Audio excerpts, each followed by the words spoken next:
अभिनेते मोहन जोशी त्यांच्या विविध कामांनी कायमच प्रेक्षकांची मनं जिंकत आलेत.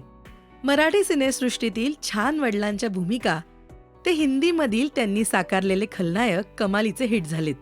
पडद्यावर विविध भूमिका साकारणाऱ्या या कलाकाराची लव्ह स्टोरी सुद्धा तितकीच मस्त आहे.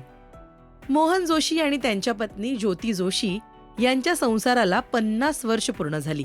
नुकतंच त्यांनी एकत्र दूरदर्शनला मुलाखत दिली.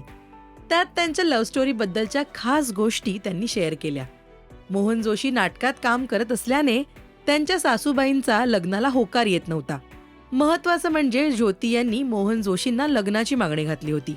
या हटके लव्ह स्टोरी बद्दल सांगताना ज्योती म्हणाल्या, आम्ही दोघं एकाच वाड्यात राहत होतो, पण कॉलेजमध्ये आमची नीट ओळख झाली.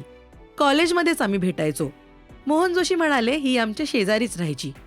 तेव्हापासूनच ही मला आवडायची. कॉलेजमध्ये गेल्यावर आमच्या भेटी वाढल्या.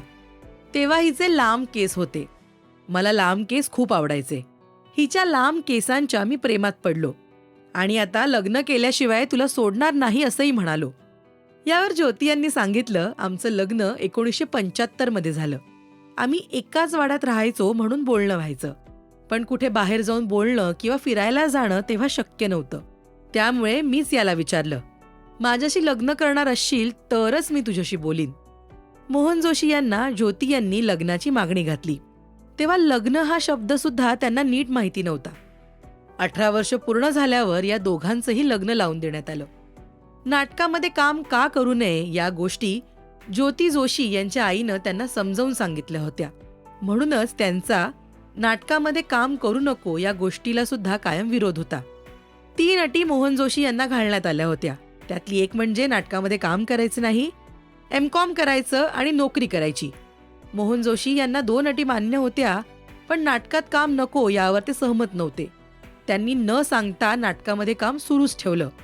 इतकंच नाही तर लग्नाच्या दुसऱ्याच दिवशी ते मुंबईला मोरूची मावशी या नाटकाच्या प्रयोगाला सुद्धा गेले. तो ज्योती यांच्यासाठी मोठा धक्का होता. तर या वर्सटाईल नटाची ही लव्ह स्टोरी तुम्हाला आवडली का ते कमेंट करून नक्की सांगा. मोहन जोशी यांनी साकारलेली कोणती भूमिका तुमच्या जास्त लक्षात आहे ते सुद्धा सांगा. मराठी सिनेसृष्टीतील बातम्या, अपडेट्स आणि गॉसिपसाठी तुम्ही सबस्क्राईब करा राजश्री मराठी.